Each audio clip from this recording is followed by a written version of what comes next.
Nursing വിദ്യാർത്ഥി അമ്മുവെ സജീവന് മരണവുമായി ബന്ധപ്പെട്ട കേസിൽ അന്വേഷണം പത്തനംതിട്ട ഡിവൈഎസ്പി ഏറ്റെടുക്കും. പട്ടികജാതി പട്ടികവർഗ പീഡന നിരോധന നിയമം ഉൾപ്പെടുത്തിയതിന് പിന്നാലെയാണ് കേസ് ഡിവൈഎസ്പി കൈമാറുന്നത്. 3 പ്രതികളെ 14 ദിവസം ജുഡീഷ്യൽ കസ്റ്റഡിയിൽ വിട്ടു.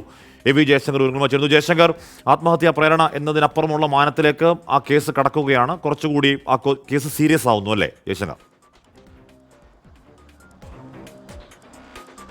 അതായത് ആഷ്മി, കഴിഞ്ഞ ദിവസമാണ് പത്തനംതിട്ടയിലെ അന്വേഷണ ഉദ്യോഗസ്ഥനായ SHO ഈ കേസിൽ പുതിയൊരു വകുപ്പ് കൂടി കൂട്ടിച്ചേർത്തത്. പട്ടികജാതി പട്ടികവർഗ പീഡന നിരോധന നിയമപ്രകാരമുള്ള വകുപ്പുകളാണ് ഈ കേസുമായി പോലീസ് കൂട്ടിച്ചേർത്തത്. അതിന് പിന്നാലെയാണ് ഇന്ന് പോലീസ് കസ്റ്റഡി അവസാനിച്ച ശേഷം പ്രതികളെ വീണ്ടും കോടതിയിൽ ഹാജരാക്കി. ഈ ഒരു ഘട്ടത്തിലാണ് കോടതി 3 പ്രതികളെയും 14 ദിവസത്തേക്ക് കൂടി ജുഡീഷ്യൽ കസ്റ്റഡിയിൽ വിടാൻ തീരുമാനിച്ചത്. ഈ ഒരു ഘട്ടത്തിൽ ജാമ്യം നൽകിയാൽ അല്ലെങ്കിൽ പ്രതികൾ പുറത്തുപോയാൽ അത് കേസന്വേഷണത്തെ ബാധിക്കും, തെളിവുകൾ ഉൾപ്പെടെ നശിപ്പിക്കാനുള്ള സാധ്യതയുണ്ടെന്നാണ് ഈ പോലീസ് കോടതിയിൽ പറഞ്ഞത്. എന്തായാലും ഈ പോലീസിന്റെ ആവശ്യം കോടതി അംഗീകരിച്ചു.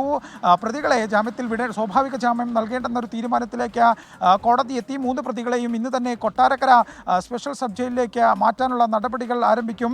ഇതിനു മുമ്പ് പ്രതികൾക്ക് 14 ദിവസം കസ്റ്റഡി അനുവദിച്ചിരുന്നു. ഇതിന് പിന്നാലെ പോലീസ് കസ്റ്റഡി ആവശ്യപ്പെട്ട് അപേക്ഷ നൽകി. അതിനുശേഷം 3 ദിവസം പ്രതികൾ പോലീസ് കസ്റ്റഡിയിലായിരുന്നു. ഈ ദിവസങ്ങളിൽ 3 പ്രതികളെയും വിശദമായി തെളിവെടുപ്പ് ഉൾപ്പെടെയുള്ള കാര്യങ്ങൾ പോലീസ് പൂർത്തീകരിച്ചിരുന്നു. 3 പ്രതികളുടെയും മൊബൈൽ ഫോൺ ഉൾപ്പെടെ പോലീസ് കസ്റ്റഡിയിൽ ആണ് നിലവിലുള്ളത്. എന്തായാലും ഈ കേസിൻ്റെ അന്വേഷണവും പത്തനംതിട്ട ഡിവൈഎസ്പി നന്ദകുമാർ ഏറ്റെടുക്കുകയാണ്.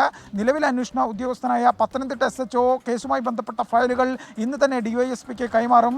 കൂടുതൽ ഗുരുതര വകുപ്പുകൾ ഈ കേസുമായി ബന്ധപ്പെട്ട കൂട്ടിച്ചേർത്ത ഒരു സാഹചര്യത്തിലാണ് ഈ കേസിൻ്റെ അന്വേഷണ ഉദ്യോഗസ്ഥൻ സാങ്കേതികമായി മാറുന്നത്. ഇനി മുതൽ ഈ കേസ് പത്തനംതിട്ട ഡിവൈഎസ്പി ആയിരിക്കും അന്വേഷിക്കുക. പോലീസ് ഈ കേസുമായി ബന്ധപ്പെട്ട് ഇതുവരെയുള്ള മുഴുവൻ തെളിവുകളും ശേഖരിച്ചിട്ടുണ്ട്.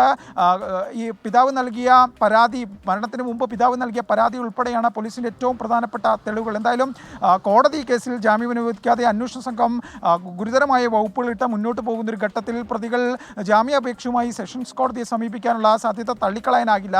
അഭിഭാഷകരുമായി മറ്റും സംസാരിക്കുമ്പോൾ കൃത്യമായി കൂടിയാലോചനയ്ക്ക് ശേഷം മേൽക്കോടതികളിൽ ഇതുമായി ബന്ധപ്പെട്ട അപ്പീലും അപേക്ഷയുമായി പോകുമെന്നാണ് പ്രതിഭാഗം പറയുന്നത്. എന്തായാലും അമ്മു കേസിൽ കുടുംബത്തിൻ്റെ വലിയ ആരോപണം ഈ 3 പ്രതികൾക്ക് നേരെയായിരുന്നു. ഈ 3 പേരും നിലവിൽ വീണ്ടും 14 ദിവസം ജുഡീഷ്യൽ കസ്റ്റഡിയിലേക്ക് പോകുന്നു. പോലീസ് ഇതിൻ്റെ അന്വേഷണം അവരുടെ എല്ലാ സംവിധാനവും ഉപയോഗിച്ചുകൊണ്ട് നടത്തുന്നു. ഇനി പ്രതികളിൽ നിന്ന് കഴിഞ്ഞ ദിവസം പിടിച്ചെടുത്ത ഡിജിറ്റൽ തെളിവുകൾ ഉൾപ്പെടെ പരിശോധനയ്ക്ക് അയക്കും. ഇതിൻ്റെ ഫലം കൂടി വരുമ്പോൾ കൂടുതൽ തെളിവുകൾ ഈ കേസുമായി ബന്ധപ്പെട്ട് ലഭിക്കുമെന്നൊരു പ്രതീക്ഷയിലാണ് പോലീസ് ഉള്ളത്. ആഷ്മി, എ.വി. ജയശങ്കറാണ് വാർത്തയുടെ വിവരങ്ങൾ നൽകിയത്. എന്ന് പറഞ്ഞാൽ ഈ 3 പേർക്കെതിരെ ആത്മഹത്യാ പ്രേരണ കുറ്റം ചുമത്തിയത് തന്നെ വെറുതെയല്ല, കൃത്യമായ തെളിവുകളുടെ അടിസ്ഥാനത്തിലാണ്.